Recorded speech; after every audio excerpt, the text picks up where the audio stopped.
கேரவேன்னா போனால் அது ஒரு அமௌண்ட் கேட்குறாங்க, கூட்டு போனால் அப்படின்னு நிறையா குற்றச்சாட்டுகள் வைக்கிறாங்க. நிறையா அந்த இண்டஸ்ட்ரியில் தப்பாக நடக்குது. அதனால வந்து என் ஃப்ரெண்டு வந்து அவங்கள்ட்ட பாதிப்பு உண்டாயிருக்கிறாங்க அப்படின்னு சொல்லிட்டு ரம்யாங்கிற ஒரு பெண் வந்து சோஷியல் மீடியாவில் ஒரு ட்வீட் போடுறாங்க. அவர் மீது இந்த மாதிரியான ஒரு குற்றச்சாட்டு வைக்கிறாருங்கிற போது பெரிய அதிர்ச்சியாகவும் ஆச்சரியமாகவும் இருக்குது.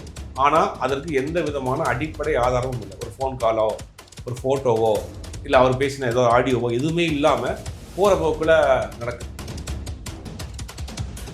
அபினவ் வாழ்க்கை இப்படி இருந்துச்சு. தனுஷ் எங்கேயோ போயிட்டு அதான் காலம் செய்யக்கூடிய கோலம். ஒருத்தரை காற்றடிச்சு எங்கேயோ தூக்கி உட்கார வச்சிருச்சு, ஒருத்தர் காற்றடிச்சு எங்கேயோ தூக்கி போட்டுருச்சு.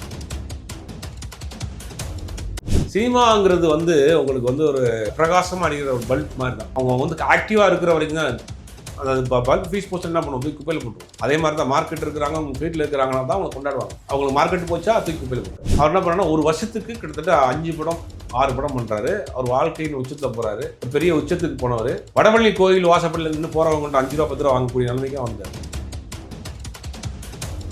காந்த மீடியா நேயர்களுக்கு வணக்கம். நான் உங்கள் விஜயாஸ்மின். இன்னைக்கு நம்மளோட கெஸ்ட் யாருன்னு பார்த்தீங்கன்னா பத்திரிகையாளர் ஜுபேர் சார் அவர்கள் தான். வணக்கம் சார். வணக்கம். எப்படி சார் இருக்கு? நல்லா சார், ஆக்டர் விஜய் சேதுபதி மேலே வந்து ரம்யா அப்படின்றவங்க வந்து பாலியல் வழக்கு வச்சிருக்காங்க. என்ன சார் விவரம்? இல்லை, அவங்க என்ன சொல்கிறாங்கன்னா, அவங்க என்னுடைய ஃப்ரெண்டுக்கு இந்த மாதிரியான ஒரு பாலியல் ரீதியான ஒரு குற்றச்சாட்டு வச்சு நடந்துச்சு. கேரவேன்னா போனால் அது ஒரு அமௌண்ட் கேட்குறாங்க, கூட்டு போனால் அப்படின்னு நிறையா குற்றச்சாட்டுகள் வைக்கிறாங்க. நிறையா அந்த இண்டஸ்ட்ரியில் தப்பாக நடக்குது. அதனால வந்து என் ஃப்ரெண்டு வந்து அவங்கள்ட்ட பாதிப்பு உண்டாயிருக்கிறாங்க அப்படின்னு சொல்லிட்டு ரம்யாங்கிற ஒரு பெண் வந்து சோஷியல் மீடியாவில் ஒரு ட்வீட் போடுறாங்க. ட்வீட் போட்டு கொஞ்சம் நேரம் அந்த ட்வீட்டை வந்து டெலிட் பண்ணிடுறாங்க.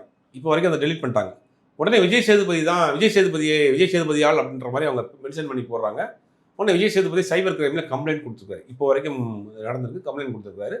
அவர் மேலே வந்து இந்த மாதிரியான ஒரு பாலியல் ரீதியான குற்றச்சாட்டு வச்சுருக்காங்க. ஆனால் அதை வந்து எந்த வித அடிப்படை ஆதாரமும் கிடையாது. விஜய் சேதுபதியை பொறுத்த வரைக்கும் ஆரம்பத்தில் பார்த்தீங்கன்னா விஜய் சேதுபதி எல்லாருக்கும் தெரியும், ஒரு துபாயில் வேலை பார்த்துட்டு இருந்தார். அதுக்கப்புறம் இங்கே வந்து வாய்ப்புகள் தேடி சின்ன நான் மகன் நல்ல அழகசாமியின் குதிரை அப்படிங்கிற படங்களில் சின்ன ரோல் பண்ணார். அப்புறம் தென்மேற்கு பருவ காட்டுங்கிற படத்தில் நடித்தார். அதுக்கு அந்த படம் கிட்டு இன்றைக்கி ஒரு பெரிய லெவலில் போயிட்டார். கிட்டத்தட்ட ஒரு 15 வருஷமாக சினிமா இண்டஸ்ட்ரியில் இருக்கார். எந்த விதமான கெட்ட பேரும் அவருக்கு கிடையாது. அவர் பார்த்தீங்கன்னா நிறைய நண்பர்களுக்கு படம் பண்ணியிருக்கிறாரு, நிறையா பேருக்கு உதவி பண்ணியிருக்காரு. எனக்கே நிறையா தெரியும், எனக்கு தெரிஞ்சே பெர்சனலாக தெரிஞ்சு நிறையா பேருக்கு உதவி பண்ணியிருக்காரு. அது கூட ஒர்க் பண்ணவங்க, அவங்க பிள்ளைகளுடைய படிப்புக்கு, அந்த மாதிரி நிறைய விஷயங்கள் பண்ணிகிட்டு இருக்கிறாரு. அது மட்டும் இல்லாமல் நண்பர்களுக்கு ரொம்ப முக்கியத்துவம் கொடுக்கக்கூடியவர், நண்பர்களுக்காக படம் எடுத்து பண்ணக்கூடியவர். ஆனால் இதுவரை இந்த மாதிரியான கிசுகசுகளில் பெண்கள் சம்மந்தப்பட்ட கிசுகசுகள் இதுவரைக்கும் அவர் எந்த விதமான சர்ச்சைகளிலும் சிக்கினதில்லை. சமூக அக்கறை உள்ள ஒரு அடிப்படை நாகரிகம் உள்ள ஒரு மனிதர் தான். அவர் மீது இந்த மாதிரியான ஒரு குற்றச்சாட்டு வைக்கிறாருங்கிற போது பெரிய அதிர்ச்சியாகவும் ஆச்சரியமாகவும் இருக்குது. ஆனால் அதற்கு எந்த விதமான அடிப்படை ஆதாரமும் இல்லை. ஒரு ஃபோன் காலோ ஒரு ஃபோட்டோவோ இல்லை அவர் பேசின ஏதோ ஆடியோவோ எதுவுமே இல்லாமல் போகிற போக்கில் நடக்குது. இது என்னென்னா, சமீபத்தில் தொடர்ந்து இந்த மாதிரியான செலிபிரிட்டி மேலே ஒரு தாக்குதல் நடக்கிறப்ப தன் வந்து வெளிச்சம் படும், தனக்கு உண்டான ஒரு இது பண்ணணும். இப்போ நான் ஒரு மேலே ஒரு குற்றச்சாட்டு வைக்கிறேன்னா நீங்கள் லீகலாக இருக்கணும்ல. ஏதோ ஒரு சின்ன ஒரு ஆதாரம் இல்லாமல் கூட எப்படி வைக்க முடியும்? அப்போ இது முழுக்க ஒரு ஃபேக்கான ஒரு அலிகேஷனாக தான் பார்க்கப்படுது. அவர் வழக்கு போலீஸ் ஸ்டேஷனுக்கு போயிருக்கிறாரு, கம்ப்ளைண்ட் கொடுத்துருக்காரு. அடுத்தடுத்த விசாரணையில் தான் இது என்ன நடந்திருக்குது அப்படிங்கிறது தெரியும். ஆனால் ஒரு பெண் வந்து இவ்வளோ ஈஸியாக ஒரு செலிபிரிட்டியை டக்குன்னு ஒரு குற்றச்சாட்டை வைக்கிறப்போ அது பேசுகிற மாதிரி தானே சார்? இல்லை, ஆண் பெண்ணுங்கிற பேதம்லாம் இன்னைக்கு கிடையாது. யார் வேணாலும் குற்றச்சாட்டு வைக்கலாம். இப்போ ஒரு செலிபிரிட்டியாக இருக்கிறாரு அப்படின்னா உங்களை தப்பாக பயன்படுத்தி இருக்கிறாரு அப்படின்னும் போது அதுக்கு என்ன ஆதாரம்? குறைந்தபட்சம் ஒரு ஃபோன் காலாக இருக்கும்ல. எல்லா ஆதாரத்தையும் நீங்கள் அழிச்சிட முடியுமா?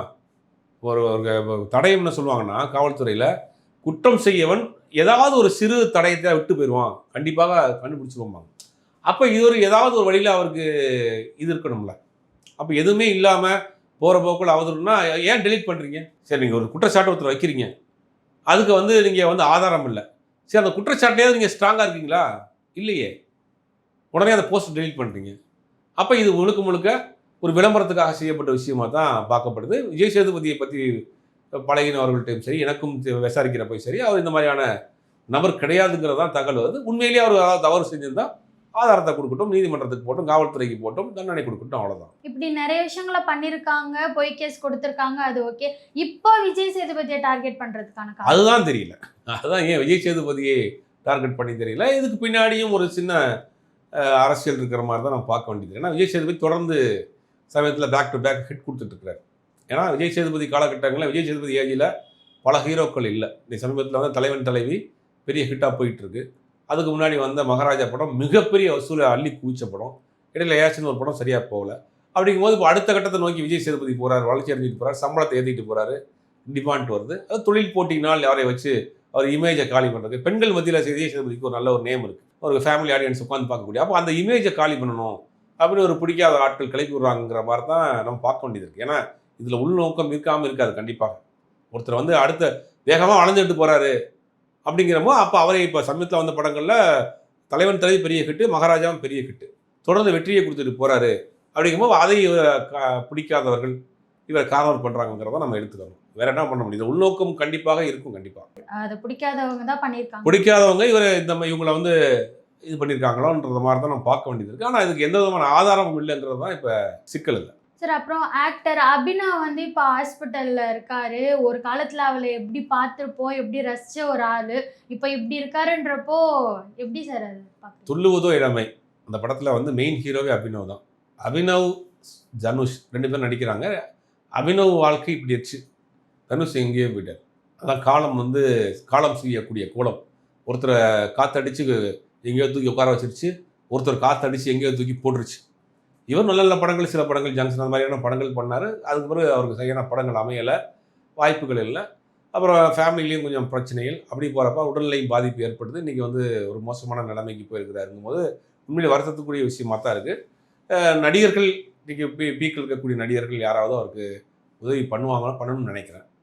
எதனால அவர் இப்போ இப்படி இருக்காரு சார்? இல்லை, எதனாலன்னா உடல்நிலை பாதிப்புங்கிறது நம்ம சொல்ல முடியாது. உடனே வந்து அவர் தப்பான பழக்கத்துக்கு ஆளாயிட்டார், அவர் அப்படி போயிட்டார் இப்படி போயிட்டாருன்னு கதைகள்லாம் சொல்கிறாங்க கூட. அவன் விசாரிக்கிற அளவுக்கு அந்த மாதிரியான எதுவும் தப்பான பழக்கங்கள் இல்லாத நபராக தான் இருக்கிறாரு. அவர் இடையில் அவங்க அம்மா இறந்து போயிட்டாங்க போல. அதனால் உடல்நிலை கொஞ்சம் சரியாக பார்த்துக்கிறாம விட்டார். சரியாக சாப்பிட்றது இல்லை, இந்த அம்மா உணவத்தை சாப்பிட்றது, அந்த மாதிரி ஒரு நேரம் சாப்பிட்றது, ஒரு நேரம் சாப்பிடாம விட்டுறது, ரொம்ப ஒரு மாதிரி அப்செட்டில் பட வாய்ப்புகள் இல்லாதனால தன்னை சரியாக பார்த்துக்கிறாம விட்டுட்டார். அதனுடைய விளைவாக தான் இன்றைக்கி இவ்வளோ பெரிய சிக்கலில் வந்து மாட்டியிருக்கு அப்படிங்கிற மாதிரி தான் சொல்கிறாங்க. இப்போ அந்த விஷயம் வெளிவந்ததுக்கு காரணமே கேபிஒய் பாலா போய் பார்த்தது தான். இதுக்கு முன்னாடியே அவர் வீடியோலலாம் சொல்லியிருக்காரா? எதனால சினிமா துறையில் இப்படி ஒரு பார்க்காம இருக்காங்க ஒரு ஆளை? சினிமாங்கிறது வந்து உங்களுக்கு வந்து ஒரு பிரகாசமாக அடிக்கிற ஒரு பல்ப் மாதிரி தான். ஒரு டியூப் லைட்டாக ஒரு குண்டு பல்பும் அவங்க வந்து ஆக்டிவாக இருக்கிற வரைக்கும் தான் அது பல்ப் ஃபீஸ் போச்சு என்ன பண்ணுவோம், தூக்கி குப்பையில் போட்டுருவோம். அதே மாதிரி தான் மார்க்கெட் இருக்கிறாங்க, அவங்க ஃபீல்டில் இருக்கிறாங்கன்னா தான் அவங்க கொண்டாடுவாங்க. அவங்களுக்கு மார்க்கெட் போச்சா தூக்கி குப்பையில் போட்டுருவாங்க. ஒரு நடிகர்லாம் அன்றைக்கி வந்து ஒரு காலத்தில் உதாரணத்துக்கு நிறைய பேர் சொல்லலாம். அவர் என்ன பண்ணான்னா ஒரு வருஷத்துக்கு கிட்டத்தட்ட 5 படம் 6 படம் பண்ணுறாரு. அவர் வாழ்க்கையின் உச்சத்தில் போகிறாரு. பார்த்தீங்கன்னா ஒரே வருஷத்தில் கார் வாங்குறாரு, வீடு வாங்குறாரு, பயங்கரமாக போகிறாரு. அதுக்கு பிறகு அவருடைய சில பழக்க வழக்கங்களால் ஒரு 4-5 வருஷத்தில் வந்து அவர் வந்து ஒன்றும் இல்லாமல் போய் கோடம்பாக்கம் பிரிட்ஜு கீழே வந்து தன்னிலையும் மறந்து படுக்கக்கூடிய நிலைமைக்கு வந்துட்டார். சினிமா அப்படி தூக்கி இன்னொரு டேரக்டர் ப்ளஸ் கேமராமேன். அவர் வந்து நிறைய படங்கள் பண்ணார், வெற்றி பெற்ற படங்களை இறந்து போயிட்டார். அதனால் பேர் வேண்டாம். ஒரு பெரிய உச்சத்துக்கு போனவர் வடபழனி கோயில் வாசப்படியில் நின்று போகிறவங்கள்ட்ட 5 ரூபா 10 ரூபா வாங்கக்கூடிய நிலைமைக்காக வந்தார். அப்போ அவர் யாரும் கண்டுக்கல. அப்போ என்னன்னா அவங்களுடைய சூழ்நிலை, அவங்களுடைய பழக்க வழக்கங்கள், சில பழக்க வழக்கங்கள் வந்து நடந்துச்சு. இது ஏன் சொல்கிறேன்னா சினிமா அப்படி தான்.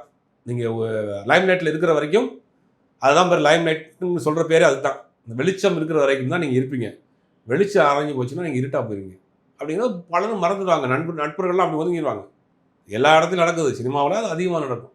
அப்போ இவரையை பார்த்துக்கிறலாம் சரியாக வைக்கலங்கும் போது கேபி பாலா உண்மையிலே கேபி பாலாவை பார்க்குறப்ப பாராட்டக்கூடிய விஷயமா தான் இருக்குது. நான் கூட முதல்ல நிறைய இடங்களில் இது ஏதோ ஒரு விளம்பரத்துக்காக பண்ணுறாருங்கிற மாதிரிலாம் தோணுச்சு. அதை தாண்டி இன்றைக்கி தொடர்ந்து பண்ணிட்டு இருக்கும்போது உண்மையிலேயே பாராட்டக்கூடிய விஷயமா தான் இருக்குது. இப்போ அவர் போய் பார்த்து அந்த 1 லட்ச ரூபாய் கொடுத்ததுக்கு அப்புறமாச்சு வேற யாராச்சும் முன்னுக்கு வருவாங்களா? கண்டிப்பாக வருவாங்க. இனிமேல் நடிகர் சங்கம் மற்ற முன்னணி நடிகர்கள் பல நடிகர்கள் செய்கிறதுக்கு வாய்ப்பு இருக்குது. ஆனால் அவர் உடல்ல ரொம்ப மோசமான கண்டிஷன்லாம் தான் இருக்கிறார் போல். அதுக்கு ப்ராப்பரான ட்ரீட்மெண்ட் கொடுத்தா வீடு ஏறி வருவார். சினிமாவை பற்றி பல தகவல்களை கொடுத்ததுக்கு நன்றி.